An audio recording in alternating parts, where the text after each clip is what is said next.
Instruction pipeline. Instruction pipeline processor എന്ന് പറയുന്ന ഒരു പ്രോസസ്സറാണ്.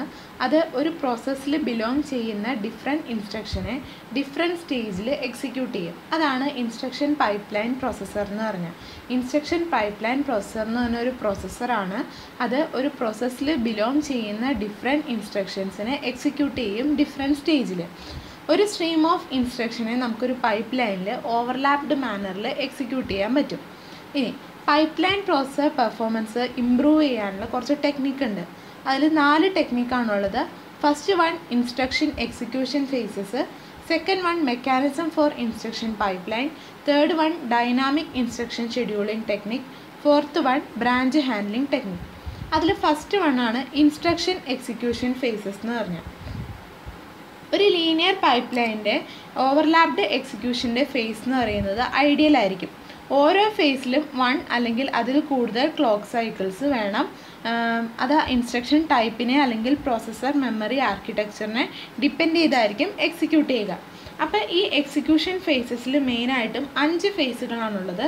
ഫസ്റ്റ് വൺ എന്ന് പറയുന്നത് ഫെച്ച് സ്റ്റേജ്. ഫെച്ച് സ്റ്റേജ് എന്ന് പറഞ്ഞാൽ നമുക്കറിയാം, ഫെച്ച് അതായത് ഇൻസ്ട്രക്ഷനെ എല്ലാം ക്യാഷെ മെമ്മറിയിൽ നിന്ന് ഫെച്ച് ചെയ്യും. അതാണ് ഫെച്ച് സ്റ്റേജിൽ വരിക. സെക്കൻഡ് വണ്ണാണ് ഡീകോഡ് സ്റ്റേജ്. ഇവിടെ ഇൻസ്ട്രക്ഷൻ ഫംഗ്ഷനെല്ലാം നമ്മൾ പെർഫോം ചെയ്യേണ്ട ഇൻസ്ട്രക്ഷൻ ഫംഗ്ഷനെല്ലാം റിവീൽ ചെയ്യും. എന്നിട്ട് ആവശ്യമുള്ള റിസോഴ്സസിനെയൊക്കെ ഐഡൻറ്റിഫൈ ചെയ്യും. അതാണ് ഡീകോഡ് സ്റ്റേജ് എന്ന് പറഞ്ഞാൽ. ഡീകോഡ് സ്റ്റേജിൽ ഇൻസ്ട്രക്ഷൻ നമ്മൾ പെർഫോം ചെയ്യുന്ന ഇൻസ്ട്രക്ഷൻ ഫംഗ്ഷനെ റിവീൽ ചെയ്യും. എന്നിട്ട് ആവശ്യമുള്ള റിസോഴ്സസിനെ ഐഡൻറ്റിഫൈ ചെയ്യും. തേർഡ് വൺ എന്ന് പറയുന്നത് ഇഷ്യൂ സ്റ്റേജാണ്. ഇഷ്യൂ സ്റ്റേജിൽ എന്താണെന്ന് വെച്ചാൽ ഏതൊക്കെ റിസോഴ്സസിന് വേണമെന്ന് മുമ്പത്തെ സ്റ്റേജിൽ ഐഡൻറ്റിഫൈ ചെയ്തു. അപ്പോൾ അതിന് റിസർവ് ചെയ്യണതാണ് ഇഷ്യൂ സ്റ്റേജ് എന്ന് പറയുന്നത്. ഫോർത്ത് വൺ എക്സിക്യൂട്ട് സ്റ്റേജാണ്. അവിടെ ഇൻസ്ട്രക്ഷനെല്ലാം നമ്മൾ എക്സിക്യൂട്ട് ചെയ്യും, 1 or several എക്സിക്യൂട്ട് സ്റ്റേജസ് വെച്ച്.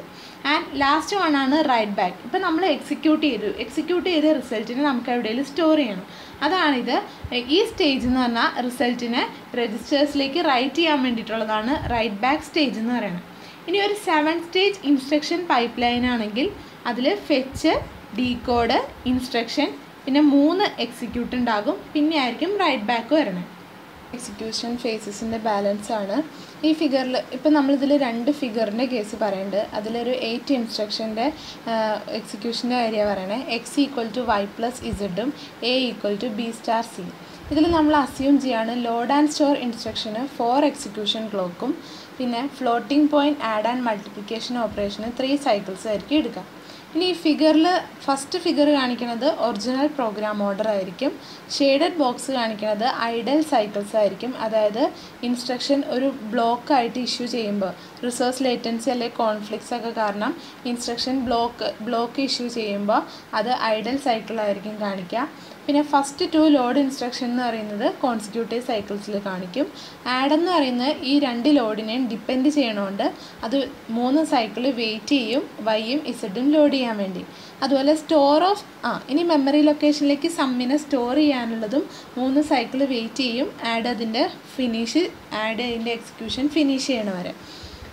ഇനി സെക്കൻഡ് ഫിഗറിൽ എന്ന് പറഞ്ഞാൽ പിന്നെ ഇതിൽ ടൈം മെഷർ ചെയ്യണത് ടൈം ബിഗിനിങ് അറ്റ് സൈക്കിൾ 4.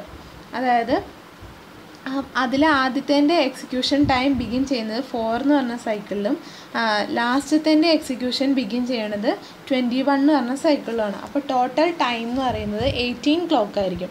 ഇനി ഇതിൽ സെക്കൻഡ് ഫിഗർ പറയുന്നത് നമ്മളതിൻ്റെ ഇൻസ്ട്രക്ഷൻ ഇഷ്യൂയിങ് ഓർഡറിനെയൊക്കെ ചേഞ്ച് ചെയ്തു. അപ്പോൾ അൺനെസറി ഡിലേസിനെ നമുക്ക് ഒഴിവാക്കാൻ പറ്റും. അപ്പോൾ ഇത് വെച്ച് നമുക്ക് അതിൻ്റെ ക്ലോക്ക് സൈക്കിളിന് ടൈം റിക്വയർഡിനെ 11 സൈക്കിൾസ് ആയിട്ട് റെഡ്യൂസ് ചെയ്യാൻ പറ്റും. അതായത് ആദ്യം ലോഡ് ആൻഡ് സ്റ്റോർ ഓപ്പറേഷൻ നടത്തും. അത് കഴിയുമ്പോൾ നമുക്ക് ആദ്യമേ ലോഡ് ചെയ്താലാണ് നമുക്ക് നമുക്കിപ്പോൾ ആഡ് ചെയ്യാനാണെങ്കിൽ ആ വാല്യൂസ് അവിടെ ഉണ്ടാവണം. ഇല്ല എങ്കിൽ നമ്മളവിടെ വെയിറ്റ് ചെയ്യേണ്ട വരും ആ വാല്യൂസ് കിട്ടണ വരെ. അന്നേരം അവിടെ ഡിലേ ഉണ്ടാവും. ഈ കേസിൽ എങ്ങനെയാണെന്ന് വെച്ച് കഴിഞ്ഞാൽ സെക്കൻഡ് ഫിഗറിൽ എങ്ങനെയാണെന്ന് വെച്ച് കഴിഞ്ഞാൽ നമ്മൾ ലോഡ് ചെയ്യുമ്പോൾ ആദ്യമേ ലോഡ് ചെയ്ത് വയ്ക്കുകയാണ്, എല്ലാ വാല്യൂസിനെയും ലോഡ് ചെയ്ത് വയ്ക്കുകയാണ്. അപ്പോൾ അത് കഴിഞ്ഞിട്ടാണ് നമ്മൾ അഡീഷനും മൾട്ടിപ്ലിക്കേഷനും പെർഫോം ചെയ്യുന്നത്. അതുകൊണ്ട് തന്നെ ഓൾറെഡി അവിടെ ലോഡ് ഓപ്പറേഷൻ കഴിഞ്ഞിട്ടുണ്ടാവും. അതുകൊണ്ട് അഡീഷനും മൾട്ടിപ്ലിക്കേഷനും ഡിലേസ് ഇല്ലാണ്ട് നമുക്ക് പെർഫോം ചെയ്യാൻ പറ്റും.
ഇതിൽ സെക്കൻഡ് ഫിഗറാണിത്. ഇതെന്ന് പറഞ്ഞാൽ റീഓർഡർ ഇൻസ്ട്രക്ഷൻ ഇഷ്യൂയിങ് ആയിരിക്കും.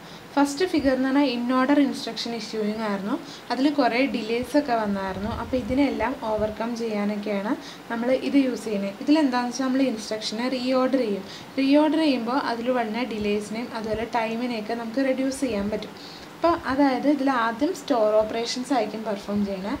അത് കഴിഞ്ഞിട്ടാണ് അഡീഷനും മൾട്ടിപ്ലിക്കേഷനും വരുന്നത്. അപ്പോൾ ഇതിൽ R1, R2, R4, R5 ഇത് ഈ 4 ഇൻസ്ട്രക്ഷനിലും മെമ്മറിയിലെ കണ്ടൻറ്റിനെ രജിസ്റ്ററിലേക്ക് മൂവ് ചെയ്യണേ. അപ്പോൾ അത് നമ്മൾ fetch, decode, issue, execution, write back എന്ന് പറയുന്നത് ഡിലേ ഇല്ലാതെ നമ്മൾ ഇതിൽ പോയിൻ്റ് ചെയ്യും. അടുത്തതെന്ന് പറയുന്ന ഇൻസ്ട്രക്ഷൻ R3യിലേക്ക് R1 + R2യിലെ കണ്ടൻറ്റിനെ ആഡ് ചെയ്യാനാണ്. അപ്പോൾ R1 + R2യിലെ കണ്ടൻറ്റ് കിട്ടണമെങ്കിൽ R1, R2 എന്ന് പറയുന്ന ഇൻസ്ട്രക്ഷൻ്റെ എക്സിക്യൂഷൻ കംപ്ലീറ്റ് ചെയ്യണം. അപ്പോൾ ആദ്യം അതിന് ഫെച്ചും ഡീകോഡും പെർഫോം ചെയ്യും. അത് കഴിഞ്ഞിട്ട് എവിടെയാണോ R1ൻ്റെയും R2യുടെയും എക്സിക്യൂഷൻ കഴിയണേ അതിൻ്റെ നെക്സ്റ്റ് സ്റ്റേജിൽ R3യിലെ ഇൻസ്ട്രക്ഷൻ്റെ ഇഷ്യൂ ഒക്കെ ചെയ്യും. പിന്നെ അതിൻ്റെ എക്സിക്യൂഷൻ പെർഫോം ചെയ്യും. നെക്സ്റ്റ് സ്റ്റെപ്പിൽ R6 എന്ന് പറയുന്ന R4 × R5 ഇതിലും നമ്മൾ ആദ്യം ഫെച്ച് ചെയ്യും. പിന്നെ അടുത്ത കോളം അവിടെ മുകളിലത്തേൽ ഡിലേ ആയതുകൊണ്ട് ഇവിടെയും ഡിലേ തന്നെ ആയിരിക്കും. പിന്നെ ഡീകോഡ് ചെയ്യും. പിന്നെ അതിനെ ഇഷ്യൂ ചെയ്യണമെങ്കിൽ R4ഉം R5ൻ്റെയും എക്സിക്യൂഷൻ കംപ്ലീറ്റ് ചെയ്യണം. R4ൻ്റെയും R5ൻ്റെയും എക്സിക്യൂഷൻ കംപ്ലീറ്റ് ചെയ്യുമ്പോഴാണ് ഈ ഇൻസ്ട്രക്ഷൻ്റെ ഇഷ്യൂ പെർഫോം ചെയ്യുള്ളൂ. അത് കഴിഞ്ഞിട്ടാണ് അവിടെ എക്സിക്യൂഷൻ നടക്കുക. ഇനി ഇവിടെയും മെമ്മറിയിലേക്ക് R3യിലെ കണ്ടൻറ്റ് സ്റ്റോർ ചെയ്യണം. അപ്പോൾ നമ്മൾ ഫെച്ച് അത് സ്റ്റോർ ചെയ്യണതിന് നമുക്ക് പ്രത്യേകിച്ച് ഡിലേ ഒന്നുമില്ല. അതുകൊണ്ട് ഫെച്ച് കഴിഞ്ഞ് മുകളിലത്തെ ഡിലേ ഉള്ളതുകൊണ്ട് ഇവിടെയും ഡിലേ എന്ന് വരച്ചു. അത് കഴിഞ്ഞിട്ട് ഡീകോഡ്, ഇഷ്യൂ, എക്സിക്യൂഷൻ പെർഫോം ചെയ്യും. അടുത്തത് മെമ്മറി എയിലേക്ക് R6നെ സ്റ്റോർ ചെയ്തു. അവിടെ R6ൻ്റെ ഇൻസ്ട്രക്ഷൻ എക്സിക്യൂഷൻ കംപ്ലീറ്റ് ചെയ്യണമല്ലോ. അപ്പോൾ അവിടെ നിന്നായിരിക്കും നമ്മൾ അതിൻ്റെ ഇഷ്യൂ സ്റ്റാർട്ട് ചെയ്യുക.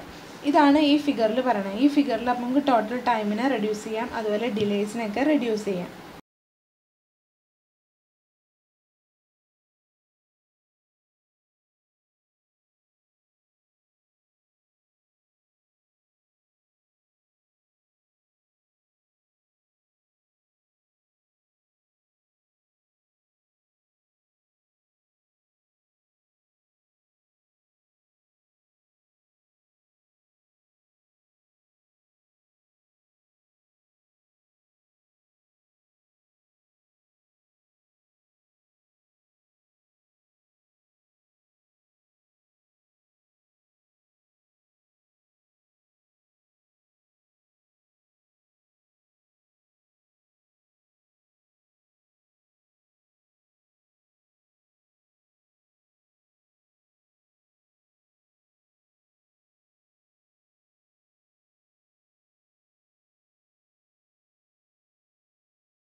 Mechanism for instruction pipeline.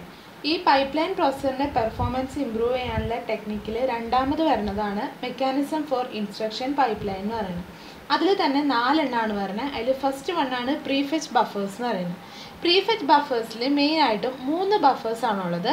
Sequential ബഫറുണ്ട്, ടാർഗറ്റ് ബഫറുണ്ട്, ലൂപ്പ് ബഫറുണ്ട്. ഫസ്റ്റ് വൺ ആ ഫിഗർ നോക്കിക്കഴിഞ്ഞാൽ അറിയാം, ഒരു മെമ്മറി ഉണ്ടാകും, അതിൽ നിന്നും ഫെച്ച് യൂണിറ്റ്, പിന്നെ സീക്വൻഷ്യൽ ബഫറിൻ്റെയും ടാർഗറ്റ് ബഫറും ഉണ്ടാകും. അത് പെയേഴ്സ് ആയിട്ടായിരിക്കും അപ്പെയർ ചെയ്യുക.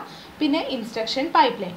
ഈ സീക്വൻഷ്യൽ ബഫർ എന്ന് പറഞ്ഞാൽ സീക്വൻഷ്യൽ ഇൻസ്ട്രക്ഷനെ നമ്മൾ ഈ പെയർ ഓഫ് സീക്വൻഷ്യൽ ബഫറിലേക്ക് ലോഡ് ചെയ്യും ഇൻ സീക്വൻസ് പൈപ്പ് ലൈനിങ്ങിന് വേണ്ടിയിട്ട്.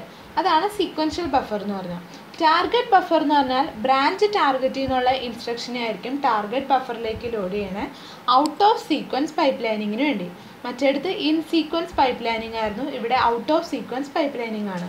ഈ സീക്വൻഷ്യൽ ബഫറും ടാർഗറ്റ് ബഫറും ഓപ്പറേറ്റ് ചെയ്യുന്നത് ഫസ്റ്റ് ഇൻ ഫസ്റ്റ് ഔട്ട് മാനറിലായിരിക്കും. അതായത് ഒരു കണ്ടീഷണൽ ബ്രാഞ്ച് ഇൻസ്ട്രക്ഷൻ ഉണ്ടാകും ഈ രണ്ട് സീക്വൻഷ്യൽ ബഫറിനെയും ടാർഗറ്റ് ബഫറിലും. ഇൻസ്ട്രക്ഷൻ എവിടെ ഫില്ല് ചെയ്യണമെന്ന് തീരുമാനിക്കുന്ന ഒരു കണ്ടീഷണൽ ബ്രാഞ്ച് ഇൻസ്ട്രക്ഷൻ ആയിരിക്കും. അപ്പോൾ ഈ ബ്രാഞ്ച് കണ്ടീഷനിൽ ചെക്ക് ചെയ്യുമ്പോൾ അപ്രോപ്രിയേറ്റ് ഇൻസ്ട്രക്ഷനെ ആ 2 ബഫറിൽ നിന്നും നമ്മൾ സെലക്ട് ചെയ്യും, മറ്റേ ബഫറിലുള്ള ഇൻസ്ട്രക്ഷനെ ഡിസ്കാർഡ് ചെയ്യും. ഓരോ ബഫർ പെയറിൽ നിന്നും ഒരെണ്ണം നമ്മൾ മെമ്മറിയിൽ നിന്ന് ഇൻസ്ട്രക്ഷൻ ലോഡ് ചെയ്യാൻ വേണ്ടി യൂസ് ചെയ്യും. മറ്റേ ബഫർ എന്ന് പറയുന്നത് പൈപ്പ് ലൈനിലേക്ക് ഇൻസ്ട്രക്ഷനെ ഫീഡ് ചെയ്യാൻ വേണ്ടി യൂസ് ചെയ്യും. പെയർ ആയിട്ടാണെന്ന് പറഞ്ഞല്ലോ, ഒരെണ്ണം മെമ്മറിയിൽ നിന്ന് ഇൻസ്ട്രക്ഷൻ ലോഡ് ചെയ്യാനും മറ്റേ പെയർ എന്ന് പറയുന്നത് ബഫറിലെ ഇൻസ്ട്രക്ഷനെ പൈപ്പ് ലൈനിലേക്ക് ഫീഡ് ചെയ്യാനും. അങ്ങനെ വരുമ്പോൾ നമുക്കൊരു കൊളീഷനെ പ്രിവെൻറ്റ് ചെയ്യാൻ പറ്റും, flowing in and out of pipe line.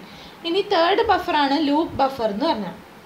Loop buffer എന്ന് പറഞ്ഞു കഴിഞ്ഞാൽ സീക്വൻഷ്യൽ ഇൻസ്ട്രക്ഷൻസിനെ ലൂപ്പിലായിരിക്കും ഹോൾഡ് ചെയ്യുക. അതിൽ മോസ്റ്റ് റീസെൻ്റ്ലി ഫെച്ച്ഡ് ഇൻസ്ട്രക്ഷൻ ആയിരിക്കും സീക്വൻസ് ആയിട്ടായിരിക്കും സ്റ്റോർ ചെയ്തിട്ടുണ്ടാവുക. പിന്നെ അത് മെയിൻറ്റെയിൻ ചെയ്യുന്നത് ഫെച്ച് സ്റ്റേജ് ആയിരിക്കും. Pre fetched instruction in A loop body എന്ന് പറയുന്നത് റിപ്പീറ്റഡ് ആയിട്ട് എക്സിക്യൂട്ട് ചെയ്തുകൊണ്ടിരിക്കും അൺടിൽ അതിൻ്റെ എല്ലാ ഐട്രേഷൻസും കംപ്ലീറ്റ് ആവണ വരെ. നമുക്കറിയാം ഒരു ലൂപ്പ് എന്ന് പറഞ്ഞാൽ അതിലെ ഐട്രേഷൻ കംപ്ലീറ്റ് ആയാലല്ലേ അത് തീരുള്ളൂ. അപ്പോൾ പ്രീ ഫെച്ച്ഡ് ആയിട്ടുള്ള ഇൻസ്ട്രക്ഷൻ, ലൂപ്പ് ബോഡിയിലുള്ള പ്രീ ഫെച്ച്ഡ് ആയിട്ടുള്ള ഇൻസ്ട്രക്ഷൻ റിപ്പീറ്റഡ് ആയിട്ട് എക്സിക്യൂട്ട് ചെയ്തുകൊണ്ടിരിക്കും അൺടിൽ അതിലെ ഇൻസ്ട്രക്ഷൻ ഐട്രേഷൻ എല്ലാം എക്സിക്യൂഷൻ കംപ്ലീറ്റ് ചെയ്യണ വരെ. ഇനി ഇതിൽ സെക്കൻഡ് പറഞ്ഞതാണ് ഇൻറ്റേർണൽ ഡാറ്റ ഫോർവേഡിംഗ് എന്ന് പറഞ്ഞാൽ. അതിൽ മെമ്മറി ആക്സസ് ഓപ്പറേഷനെ നമ്മൾ രജിസ്റ്റർ ട്രാൻസ്ഫർ ഓപ്പറേഷൻ വെച്ച് റീപ്ലേസ് ചെയ്യും. അങ്ങനെ വരുമ്പോൾ നമുക്ക് ടൈം കൂടുതൽ സേവ് ചെയ്യാം. നമുക്കറിയാം മെമ്മറി ഓപ്പറേഷനേക്കാളും കുറച്ചും കൂടി ഫാസ്റ്റ് എന്ന് പറയുന്നത് രജിസ്റ്റർ ഓപ്പറേഷൻ ആയിരിക്കും. അപ്പോൾ അതാണ് പറഞ്ഞത് മെമ്മറി ആക്സസ് ഓപ്പറേഷനെ രജിസ്റ്റർ ട്രാൻസ്ഫർ ഓപ്പറേഷൻ വെച്ച് റീപ്ലേസ് ചെയ്യാണ്. അതിൽ വരുന്ന ഒരു എക്സാമ്പിളാണ് സ്റ്റോർ ലോഡ് ഫോർവേഡിംഗ് എന്ന് പറഞ്ഞത്. അപ്പോൾ ആ ഫിഗറിൽ നോക്കിക്കഴിഞ്ഞാൽ ഒരു മെമ്മറി ഉണ്ടാവും, ആക്സസ് യൂണിറ്റ് ഉണ്ടാകും, പിന്നെ R1 R2 സ്റ്റോർ R1 എന്ന് പറഞ്ഞു കഴിഞ്ഞാൽ മെമ്മറിയിലേക്ക് R1നെ സ്റ്റോർ ചെയ്യും. പിന്നെ LD R2M എന്ന് പറഞ്ഞു കഴിഞ്ഞാൽ R2നെ M-ൽ നിന്ന് ലോഡ് ചെയ്യും. അതാണ് എക്സാമ്പിൾ. ഈ ലോഡ് ഓപ്പറേഷനെ LD R2M എന്ന് പറയുന്നത് മെമ്മറിയിൽ നിന്നുള്ള ഈ ഓപ്പറേഷനെ നമുക്ക് റീപ്ലേസ് ചെയ്യാം ഒരു മൂവ് ഓപ്പറേഷൻ വെച്ച്. അങ്ങനെ വരുമ്പോൾ മൂവ് R2 R1 ആവും. അപ്പോൾ അതിൽ രജിസ്റ്റർ ഇൻവോൾവ് ആവുകയാണ്. അപ്പോൾ ആ കേസിൽ എന്താ, രജിസ്റ്റർ എന്ന് പറഞ്ഞാൽ കുറച്ചും കൂടി ഫാസ്റ്റർ ആയിരിക്കും. അപ്പോൾ അത് മെമ്മറി ട്രാഫിക്കിനെയൊക്കെ റെഡ്യൂസ് ചെയ്യും. അതാണ് പറഞ്ഞത്, സ്റ്റോറിൻ്റെ ഓപ്പറേഷനും ഒരു ലോഡ് ഓപ്പറേഷനും ഉണ്ടാകും. അത് നമ്മൾ ഈ മെത്തേഡ് യൂസ് ചെയ്യുമ്പോൾ ലോഡ് ഓപ്പറേഷനെ നമ്മൾ മൂവ് ഓപ്പറേഷൻ വെച്ച് റീപ്ലേസ് ചെയ്യും. അപ്പോൾ നമുക്ക് അതിൽ രജിസ്റ്ററിൻ്റെ ഓപ്പറേഷനാണ് ഇൻവോൾവ് ആവണേ. അപ്പോൾ കുറച്ചും കൂടി ടൈം നമുക്ക് സേവ് ചെയ്യാം. അതാണ് സ്റ്റോർ ലോഡ് ഫോർവേഡിംഗ് എന്ന് പറയുന്നത്. ഇനി ലോഡ് ഫോർവേഡിംഗ് ഉണ്ട്, അതും ആ ഫിഗറിൽ നോക്കിയാൽ അറിയാം. അതിൽ second LD R2M-നെ move R2 R1 വെച്ച് റീപ്ലേസ് ചെയ്യാണ്. അവിടെ രജിസ്റ്റർ ഓപ്പറേഷൻ വരുന്നു, അതുകൊണ്ട് തന്നെ ടൈം സേവ് ചെയ്യാൻ പറ്റും. ഇനി അടുത്തതാണ് മൾട്ടിപ്പിൾ ഫങ്ഷണൽ യൂണിറ്റ്. ഇനി ഇതിൽ മൂന്നാമത് തന്നെയാണ് മൾട്ടിപ്പിൾ ഫങ്ഷണൽ യൂണിറ്റ് എന്ന് പറഞ്ഞാൽ. ഇതെന്ന് പറഞ്ഞാൽ നമ്മൾ മൾട്ടിപ്പിൾ പൈപ്പ്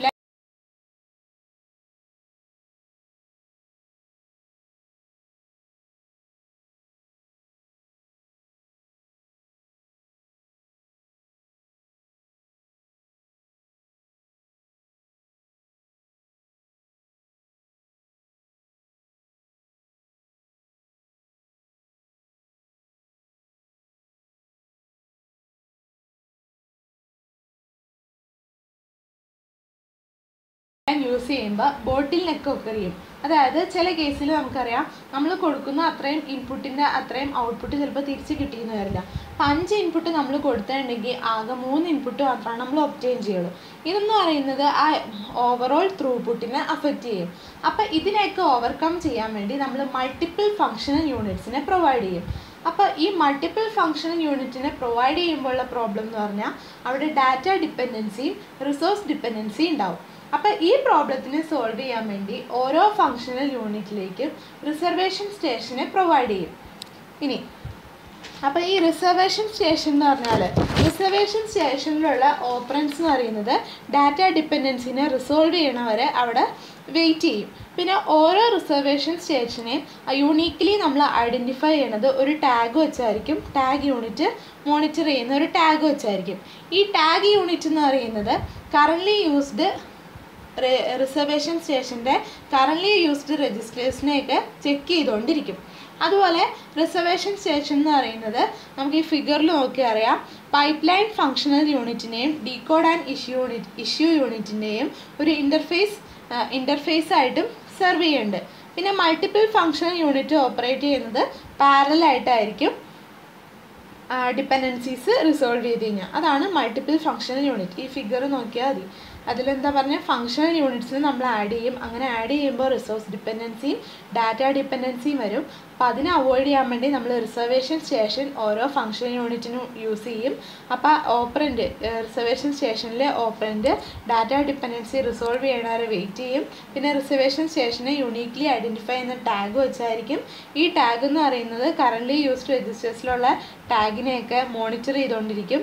പിന്നെ അതുപോലെ റിസർവേഷൻ സ്റ്റേഷൻ എന്ന് പറഞ്ഞാൽ പൈപ്പ് ലൈൻ ഫംഗ്ഷൻ യൂണിറ്റും ഡീകോഡ് ആൻഡ് ഇഷ്യൂ യൂണിറ്റും തമ്മിലൊരു ഇൻ്റർഫേസ് ആയിട്ട് സെർവ് ചെയ്യും. Dynamic instruction scheduling technique. Pipeline പ്രോസസ്സറിൻ്റെ പെർഫോമൻസ് ഇംപ്രൂവ് ചെയ്യാനുള്ള ടെക്നിക്കിലെ മൂന്നാമത് വരുന്നതാണ് dynamic instruction scheduling technique.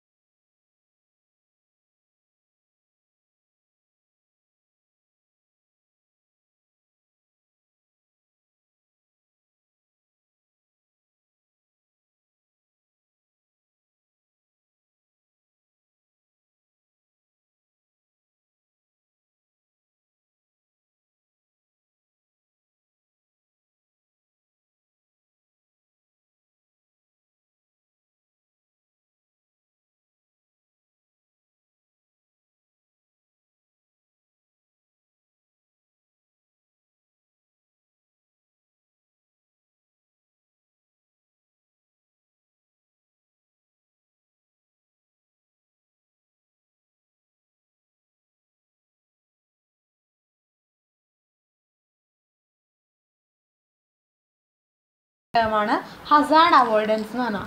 Hazard അവോയ്ഡൻസിൽ മെയിനായിട്ട് 3 ടൈപ്പ് ഓഫ് ഹസാർഡാണുള്ളത്. Read after write hazard, write after write hazard, write after read hazard. അപ്പോൾ ഇതിൽ നമ്മൾ ഒരു എക്സാമ്പിൾ ഫിഗർ തന്നിട്ടുണ്ട്. ആ ഫിഗറിൽ ഇൻസ്ട്രക്ഷൻ ഐനെയും ജെനെയും കൺസിഡർ ചെയ്യുകയാണ്. അപ്പോൾ ജെ എന്ന് പറയുന്ന ഇൻസ്ട്രക്ഷൻ ഐനെ ആയിരിക്കും ഫോളോ ചെയ്യുന്ന പ്രോഗ്രാം ഓർഡർ വെച്ച്. അപ്പോൾ ആക്ച്വൽ എക്സിക്യൂഷൻ ഓർഡർ ഈ 2 ഇൻസ്ട്രക്ഷൻ്റെയും ആ പ്രോഗ്രാം ഓർഡറിനെ വയലേറ്റ് ചെയ്ത് കഴിഞ്ഞാൽ ഇൻകറക്റ്റ് റിസൾട്ട് ആയിരിക്കും റീഡ് ചെയ്യുകയോ റൈറ്റ് ചെയ്യുകയോ ചെയ്യണേ. അങ്ങനെ വരുമ്പോൾ അത് ഹസാർഡ് പ്രൊഡ്യൂസ് ചെയ്യും. ഈ ഹസാർഡിനെ നമുക്ക് പ്രിവെൻറ്റ് ചെയ്യാം ഈ പൈപ്പ് ലൈനിൽ എൻ്റർ ചെയ്യുന്നതിന് മുമ്പ്. അതായത് ഇപ്പോൾ ജെ എന്ന് പറയുന്ന ഇൻസ്ട്രക്ഷനെ നമ്മൾ ഹോൾഡ് ചെയ്യും ഇൻസ്ട്രക്ഷൻ ഐയിലെ ഡിപ്പെൻഡൻസീനെ റിസോൾവ് ചെയ്യണവരെ. അതാണ് അതിൽ പറയുന്നത്. പിന്നെ condition that cause hazard. First one R of I intersection D of J not equal to 5. അതായത് ഇപ്പം ഐയും ജെ എന്ന് പറയുന്ന 2 ഇൻസ്ട്രക്ഷൻ. ഐയിലെ ഇൻസ്ട്രക്ഷനിൽ A equal to B plus C എന്ന് പറയുന്ന ഒരു ഇൻസ്ട്രക്ഷനും ജെ എന്ന് പറയുന്നതിൽ E equal to A plus D എന്ന് പറഞ്ഞു. അപ്പോൾ ഇതിൽ രണ്ടിലും കോമൺ ആയിട്ട് ഇൻ്റർസെക്ഷൻ എടുത്തു കഴിഞ്ഞാൽ അതിൽ എ ഉണ്ടാകും. അപ്പോൾ അത് ഹസാർഡിൻ്റെ ഒരു കണ്ടീഷനാണ്. Second one write after write hazard. അതിലും നമ്മൾ R of I intersection R of J not equal to 0 ആണ് അതിൻ്റെയും കണ്ടീഷൻ. അപ്പോൾ നമ്മൾ അതിൻ്റെ എക്സാമ്പിൾ ചെയ്താണ് ഐയിൽ A equal to B plus സിയും ജെയിൽ A equal to D plus സിയും. അപ്പോൾ ബി പ്ലസ് സിയുടെ ആൻസറാണ് എ. അപ്പോൾ അടുത്തതും എ തന്നെയാണ് കാൽക്കുലേറ്റ് ചെയ്യുന്നത്. അപ്പോൾ ഇതെന്ന് പറയുന്നത് ഔട്ട്പുട്ട് ഡിപ്പെൻഡൻസ് ആയിരിക്കും. നെക്സ്റ്റ് വൺ എന്ന് പറയുന്നത് റൈറ്റ് ആഫ്റ്റർ റീഡ് ഹസാർഡാണ്. ഇത് ആൻറ്റി ഡിപ്പെൻഡൻസ് ആയിരിക്കും. അതായത് ഇതിലും ഐ എന്ന് പറയുന്ന ഇൻസ്ട്രക്ഷനിൽ A equal to B plus സിയും ജെ എന്ന് പറയുന്ന ഇൻസ്ട്രക്ഷനിൽ B equal to A plus ഡിയും ആയിരിക്കും. അപ്പോൾ ഇതിൽ രണ്ടിലും കോമൺ ആയിട്ടുള്ളതെന്ന് പറഞ്ഞാൽ ബി ആയിരിക്കും. D of I intersection D R of J ചെയ്ത് കഴിഞ്ഞാൽ നമുക്ക് കിട്ടുന്നത് ബി ആയിരിക്കും. അപ്പോൾ ഇതാണ് കണ്ടീഷൻ. ഇനി ഈ ഹസാർഡ് കണ്ടീഷൻ്റെ ഒരു റിസൊല്യൂഷൻ എന്ന് പറയുന്നത് ഒരു സ്പെഷ്യൽ ഹാർഡ്വെയർ വെച്ച് നമുക്ക് ചെക്ക് ചെയ്യാം ഇൻസ്ട്രക്ഷനെ പ്രീഫെച്ച് ബഫറിലേക്ക് ലോഡ് ചെയ്യുമ്പോൾ. അതായത് ഒരു സ്പെഷ്യൽ ടാഗ് ബിറ്റ് ഉണ്ടാവും. അതാണ് നമ്മൾ ഒരു ഓപ്പറൻറ്റ് രജിസ്റ്ററിൻ്റെ കൂടെ യൂസ് ചെയ്യണത്. സേഫ് ആണോ ഹസാർഡ് ആണോ എന്ന് ഇൻഡിക്കേറ്റ് ചെയ്യാൻ വേണ്ടി ഒരു സ്പെഷ്യൽ ടാഗ് ബിറ്റ് ഉണ്ടാവും. അതാണ് ഒരു ഇൻസ്ട്രക്ഷൻ സേഫ് ആണോ ഹസാർഡ് ആണോ എന്ന് ഡിറ്റക്റ്റ് ചെയ്യണം.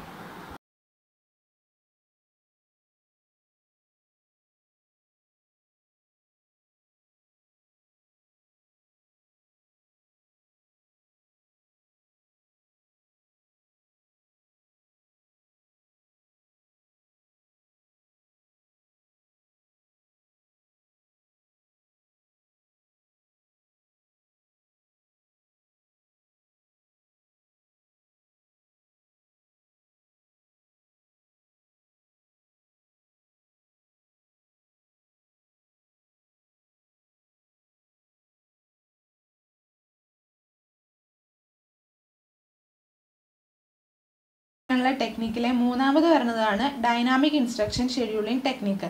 അതിൽ മെയിനായിട്ട് രണ്ട് കാര്യങ്ങളാണുള്ളത്, സ്റ്റുമാസ്ലോസ് അൽഗോരിതവും CDC സ്കോർ ബോർഡിങ്ങും. അപ്പോൾ ഇതിലെന്താണ് ഒരു സ്റ്റാറ്റിക് ഷെഡ്യൂളിംഗ് നോക്കാം. സ്റ്റാറ്റിക് ഷെഡ്യൂൾ എന്ന് പറഞ്ഞാൽ ഡാറ്റ ഡിപ്പെൻഡൻസീസ്, ഒരു സീക്വൻസ് ഓഫ് ഇൻസ്ട്രക്ഷനിലെ ഡാറ്റ ഡിപ്പെൻഡൻസീസ് എന്ന് പറയുന്നത് ഇൻ്റർലോക്ക്ഡ് റിലേഷൻഷിപ്പിനെ ക്രിയേറ്റ് ചെയ്യും. അപ്പോൾ ഈ ഇൻ്റർലോക്കിനെല്ലാം നമ്മൾ റിസോൾവ് ചെയ്യുന്നത് compiler based static scheduling approach വെച്ചായിരിക്കും. കമ്പൈലർ അല്ലെങ്കിൽ പോസ്റ്റ് പ്രോസസ്സർ നമുക്ക് ഈ ഇൻ്റർലോക്ക്ഡ് ഇൻസ്ട്രക്ഷന് ഇടയിലുള്ള സെപ്പറേഷനെ ഇൻക്രീസ് ചെയ്യാൻ പറ്റും. അപ്പോൾ അതിലൊരു എക്സാമ്പിൾ കൊടുത്തിട്ടുണ്ട്.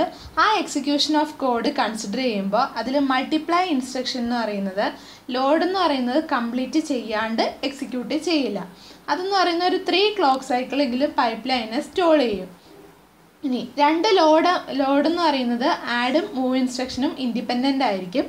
അതുകൊണ്ട് തന്നെ അത് തമ്മിൽ മൂവ് ചെയ്യാനും പറ്റും. അപ്പോൾ സ്പേസിങ് ഇൻക്രീസ് ചെയ്യാനും പറ്റും.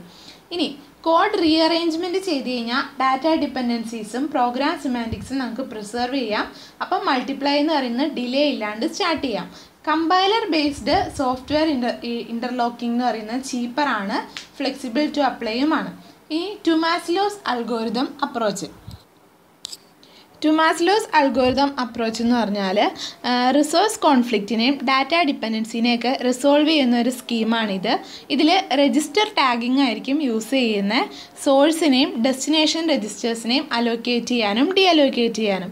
ഇതെന്ന് പറഞ്ഞാൽ റൈറ്റ് ആഫ്റ്റർ റീഡിൻ്റെയും റൈറ്റ് ആഫ്റ്റർ റൈറ്റ് ഹസാർഡിനെയും എലിമിനേറ്റ് ചെയ്യും. ഒരു ഇഷ്യൂഡ് ഇൻസ്ട്രക്ഷൻ അതിൻ്റെ ഓപ്പറൻസ് അവൈലബിൾ അല്ല എങ്കിൽ അതിനെ നമ്മൾ റിസർവേഷൻ സ്റ്റേഷനിലേക്ക് ഫോർവേഡ് ചെയ്യും. എന്നിട്ട് ഫങ്ഷണൽ യൂണിറ്റിൽ അവൈലബിൾ ആയിട്ടുള്ള റിസർവേഷൻ സ്റ്റേഷനിലേക്ക് ഫോർവേഡ് ചെയ്യും.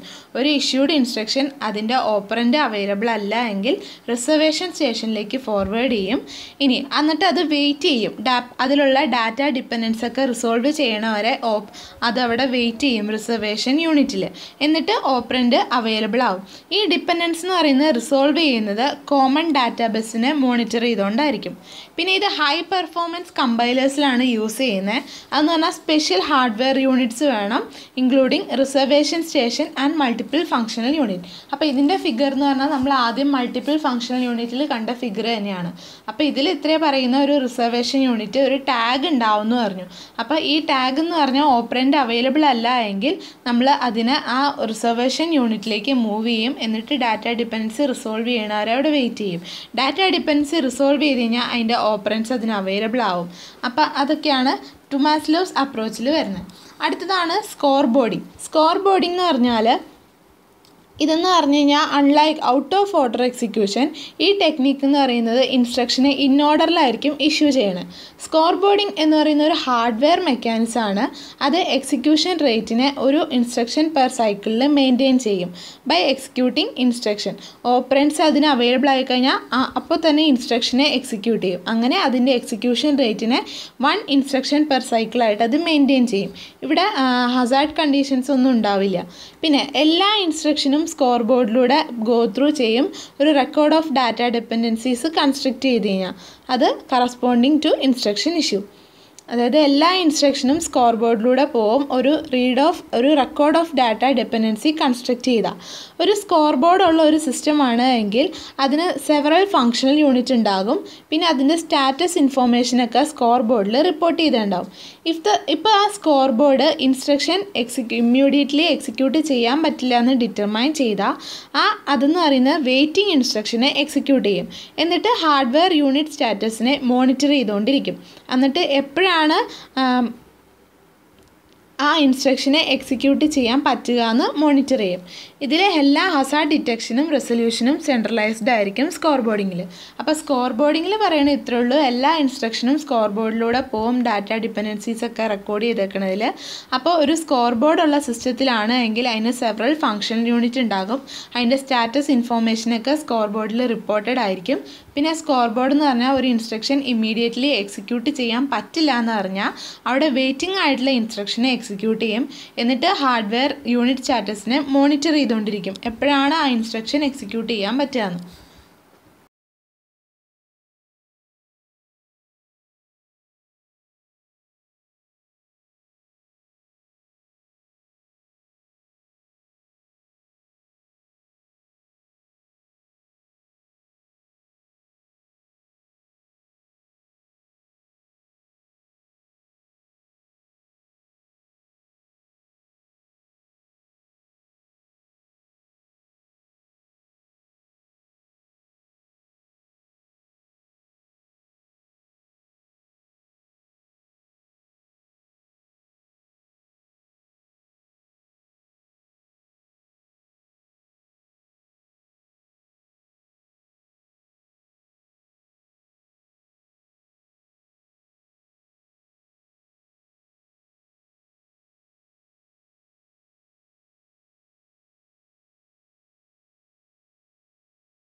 Difference between Tomasulo's approach and scoreboarding ആണ് ഇനി പറയുന്നത്. ടുമാസ്ലോസ് അപ്രോച്ചിലാണെങ്കിൽ രജിസ്റ്റേഴ്സ് റിമൈനിങ് എന്ന് പറയുന്നത് വാറിനെയും WAW ഹസാർഡിനെയും എലിമിനേറ്റ് ചെയ്യാൻ വേണ്ടി യൂസ് ചെയ്യും. അതായത് ടുമാസ്ലോസ് അപ്രോച്ചിലുള്ള രജിസ്റ്റേഴ്സ് എന്ന് പറയുന്നത് റൈറ്റ് ആഫ്റ്റർ റീഡിനെയും റൈറ്റ് ആഫ്റ്റർ റൈറ്റ് ഹസാർഡിനെയും എലിമിനേറ്റ് ചെയ്യാൻ വേണ്ടി യൂസ് ചെയ്യും. സ്കോർ ബോർഡിനാണെങ്കിൽ റൈറ്റ് ആഫ്റ്റർ റീഡും റൈറ്റ് ആഫ്റ്റർ റൈറ്റ് ഹസാർഡും ക്ലിയർ ചെയ്യണവരെ വെയിറ്റ് ചെയ്യേണ്ടി വരും. മറ്റടുത്ത് എലിമിനേറ്റ് ചെയ്യാൻ പറ്റും, സ്കോർ ബോർഡിലാണെങ്കിൽ അത് വെയിറ്റ് ചെയ്യേണ്ടി വരും. പിന്നെ ഹസാർഡ് ഡിറ്റക്ഷൻ, ഇനി ടുമാസ്ലോസ് അപ്രോച്ചിൽ hazard detection and execution control എന്ന് പറയുന്നത് ഓരോ ഫങ്ഷണൽ യൂണിറ്റിലും ഡിസ്ട്രിബ്യൂട്ട് ചെയ്ത് കൊടുത്തേക്കായിരിക്കും. ഇനി സ്കോർ ബോർഡിലാണ് എങ്കിൽ ഹസാർഡ് ഡിറ്റക്ഷനും എക്സിക്യൂഷൻ കൺട്രോളും സെൻട്രലൈസ്ഡ് ആയിരിക്കും. പിന്നെ വരണത് ടുമാസ്ലോസ് അപ്രോച്ചിൽ ഫോർവേഡ് റിസൾട്ട് എന്ന് പറയുന്നത് ഇതിലെ റിസൾട്ട് ഫങ്ഷണൽ യൂണിറ്റിലേക്ക് ഡയറക്റ്റ്ലി ഫോർവേഡ് ചെയ്യും. ഇനി സ്കോർ ബോർഡിങ്ങിലാണെങ്കിൽ റിസൾട്ടിനെയൊക്കെ ഫോർവേഡ് ചെയ്യുന്നത് രജിസ്റ്റർ ഫയലിലേക്കായിരിക്കും. അപ്പോൾ ഇതാണ് ഡൈനാമിക് ഇൻസ്ട്രക്ഷൻ ഷെഡ്യൂളിങ്ങിന് എന്ന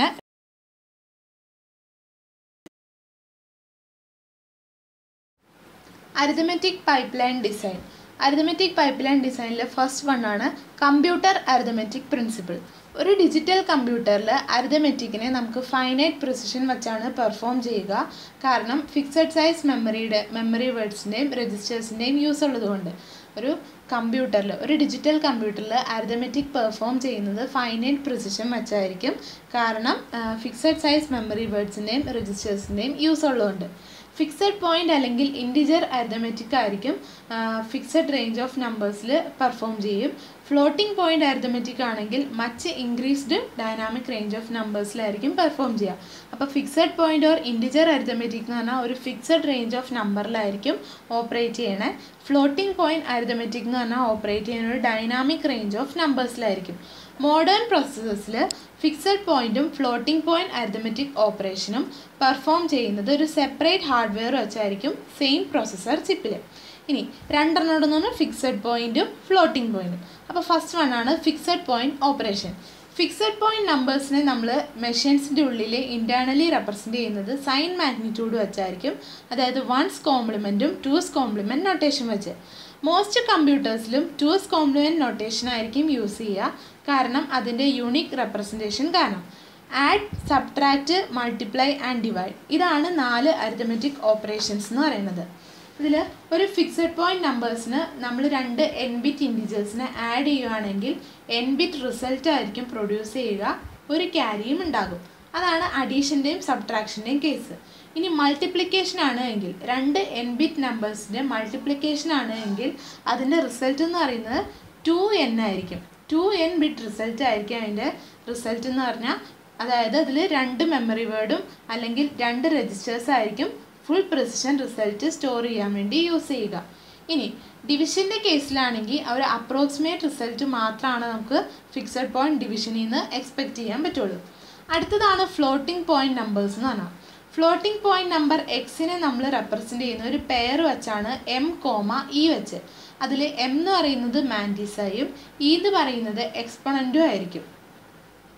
പിന്നെ അതിലൊരു ഫിഗർ ഉണ്ട്, ആ ഫിഗറിൽ നമ്മൾ നോക്കിയാൽ അറിയാം 0 എന്ന് പറയുന്നത് സൈൻ ആയിരിക്കും, 1 to 8 എന്ന് പറയുന്നത് എക്സ്പൊണൻറ്റ് E, പിന്നെ 9 to 31 എന്ന് പറഞ്ഞാൽ മാൻറ്റിസ M. അപ്പോൾ ഇതിൽ ഫസ്റ്റ് ബിറ്റ് എന്ന് പറയുന്നത് പോസിറ്റീവ് ആവാം നെഗറ്റീവ് ആകാം, അതാണ് സൈൻ ബിറ്റ്. പിന്നെ 1 to 8 എന്ന് പറയുന്നത് എക്സ്പൊണൻറ്റ് ബിറ്റ് ആകാം, അത് എക്സ്പൊണൻറ്റ് E ആണ്. പിന്നെ 9 to 31 എന്ന് പറയുന്നത് മാൻറ്റിസയും ആണ്.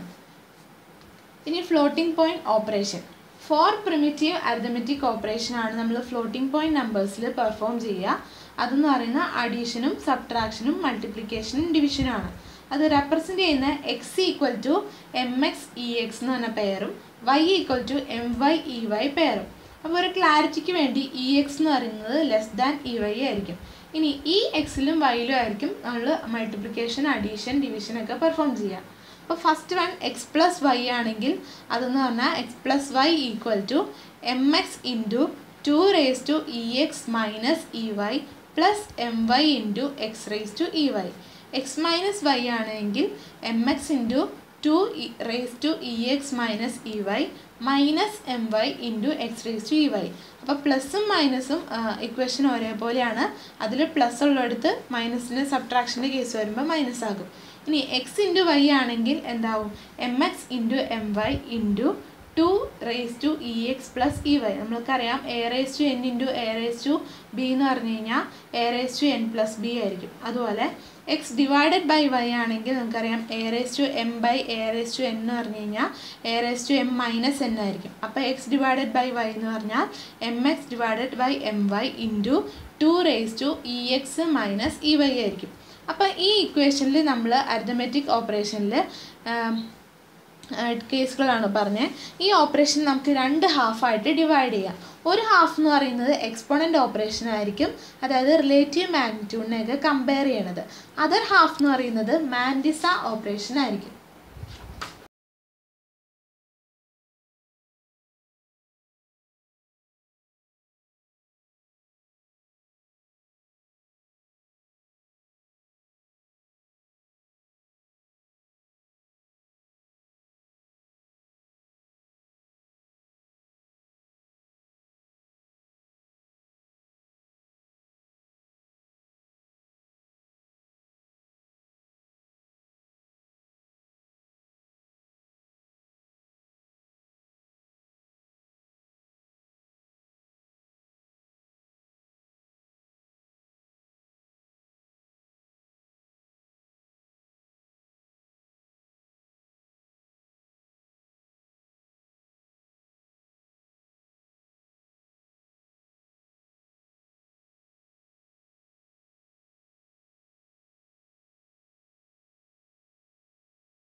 ഡിസൈൻ നമ്മൾ ഈ ക്യാരി പ്രൊപ്പഗേഷൻ ആഡറും ക്യാരി സേവ് ആഡറും കൂടി യൂസ് ചെയ്ത് ഒരു പൈപ്പ് ലൈൻ സ്റ്റേജിനെ ഒരു ഫിക്സഡ് പോയിന്റ് യൂണിറ്റിൽ ഇംപ്ലിമെൻറ്റ് ചെയ്യണം. അതിന് എക്സാമ്പിളാണ് മൾട്ടിപ്ലൈ പൈപ്പ് ലൈൻ ഡിസൈൻ എന്ന് പറയുന്നത്. അപ്പോൾ അതിൻ്റെ ഡിസൈനാണ് ഇനി പറയുന്നത്. അപ്പോൾ നമ്മളൊരു എക്സാമ്പിൾ കൺസിഡർ ചെയ്യാണ് 2 8-bit ഇൻറ്റിജേഴ്സിൻ്റെ മൾട്ടിപ്ലിക്കേഷൻ. അതെന്ന് പറയുന്നത് a into B equal to P, where P എന്ന് പറയുന്നത് ഒരു 16-bit പ്രൊഡക്റ്റ് ആയിരിക്കും. കാരണം 2 8-bit പ്രൊഡക്റ്റ് എന്ന് പറയുന്നത് നമ്മൾ പറഞ്ഞു 2 n-bit പ്രൊഡക്റ്റ് എന്ന് പറയുന്നത് 2 ഇൻറ്റു n റിസൾട്ട് ആയിരിക്കും എന്ന് പറഞ്ഞു. അപ്പോൾ 2 ഇൻറ്റു 8 16-bit പ്രൊഡക്റ്റ് ആയിരിക്കും നമുക്ക് റിസൾട്ട് കിട്ടുക. അപ്പോൾ ഫിക്സഡ് പോയിൻറ്റ് മൾട്ടിപ്ലിക്കേഷൻ എന്ന് പറയുന്നത് 2 8 പാർഷ്യൽ പ്രൊഡക്റ്റിൻ്റെയും സമ്മേഷനായിട്ട് നമുക്ക് റൈറ്റ് ചെയ്യാം. അതായത് P equal to a into B equals P0 plus P1 plus P2 plus P3 plus etc. plus P7. അതിൽ ഇൻറ്റു പ്ലസ് എന്ന് പറയുന്നത് arithmetic multiply and add operations ആണ്. ഇനി നമ്മളതിനെ ഈ 8 പാർഷ്യൽ പ്രൊഡക്ഷൻ്റെയും സമ്മേഷൻ ഒരു Wallace tree of CSA plus CPA വെച്ച് ഇംപ്ലിമെൻറ്റ് ചെയ്യാണ്. അതിൻ്റെ ഫിഗറാണ് ഇതിൽ കൊടുത്തിരിക്കുന്നത്. അപ്പോൾ ഫസ്റ്റ് നമ്മൾ ആ 2 8-bitനെയും ഇൻപുട്ട് കൊടുക്കുകയാണ് ഒരു മൾട്ടിപ്ലയർ റെക്കോർഡിംഗ് ലോജിക്കിലേക്ക്. അതാണ് S1 എന്ന് പറഞ്ഞാൽ. അപ്പോൾ S1 സ്റ്റേജിൽ എന്താ എല്ലാ 8 പാർഷ്യൽ പ്രൊഡക്റ്റിനെയും ജനറേറ്റ് ചെയ്യും 8-bit മുതൽ 15-bit വരെ സൈമിൾട്ടേനിയസ് ആയിട്ട്. അതാണ് നമ്മൾ അതിൽ നിന്നുള്ള ഔട്ട്പുട്ട് 8 to 15 അല്ലേ. അപ്പോൾ 8 9 10 11 12 13 14 15 ആയിട്ട് വന്നേക്കുന്നത്. ഇനി അതിൽ നിന്നും അടുത്ത സ്റ്റേജ് എന്ന് പറയുന്നത് S2 ആണ്. അതിൽ 2 ലെവൽ ഓഫ് 4 CSA ആയിരിക്കും ഉള്ളത്. 4 CSA ഉണ്ടാവും, അത് 2 ലെവലിലായിട്ടായിരിക്കും ഇരിക്കുക. അപ്പോൾ ആദ്യത്തെ 2 ലെവലിലും 8 9 10 11 12 13 ആയിരിക്കും ഉണ്ടാവുക. ഈ 8 9 10 ഫസ്റ്റ് CSA എന്നുള്ള 10 സെക്കൻഡ് CSA എന്നുള്ള 13 ഒരെണ്ണവും S2 തന്നെ സെക്കൻഡ് ലെവലിൽ CSAയിലേക്ക് വരും. അതുപോലെ 14 15 ആയിരിക്കും സെക്കൻഡ് ലെവൽ CSAയിലെ സെക്കൻഡ് CSAയിലേക്ക് വരിക. ഇനി അപ്പോൾ S2 എന്ന് പറയുന്നത് 2 ലെവൽ ഓഫ് CSA ആയിരിക്കും, ഓഫ് 4 CSA ആയിരിക്കും. അതെന്ന് പറയുന്നത് 8 നമ്പേഴ്സിനെ 4 നമ്പേഴ്സായിട്ട് മെർജ് ചെയ്യും ഫ്രം 12 to 15-bit. അതാണ് 13 15 ഒക്കെ അതിൽ വരുന്നത്. ഇനി നെക്സ്റ്റ് വൺ S3 എന്ന് പറഞ്ഞ സ്റ്റേജ്. S3 എന്ന് പറഞ്ഞ സ്റ്റേജിലാണെങ്കിൽ 2 CSA ആണ് ഉണ്ടാവുള്ളൂ. അതെന്ന് പറഞ്ഞാൽ 4 നമ്പേഴ്സ് S1 എന്നുള്ള 4 നമ്പേഴ്സിനെ 2 16-bit നമ്പേഴ്സായിട്ട് കൺവേർട്ട് ചെയ്യും. അതാണ് അതിൻ്റെ ഔട്ട്പുട്ട് 216 വന്നേക്കുന്നത്. ഇനി അതിനെ വീണ്ടും ഫൈനൽ സ്റ്റേജ് ആയിട്ടുള്ള S4 കൊടുക്കും. അതെന്ന് പറയുന്നത് ക്യാരി പ്രൊപ്പഗേഷൻ ആർഡർ ആയിരിക്കും. അതെന്ന് പറഞ്ഞാൽ ലാസ്റ്റ് 2 നമ്പേഴ്സിനെയും ആഡ് ചെയ്തിട്ട് ഫൈനൽ പ്രൊഡക്റ്റ് P നമുക്ക് പ്രൊവൈഡ് ചെയ്യും. ഇതാണ് മൾട്ടിപ്ലൈ പൈപ്പ് ലൈൻ ഡിസൈൻ്റെ ഒരു ഫിഗർ എന്ന് പറയുന്നത്. ഇൻസ്ട്രക്ഷൻ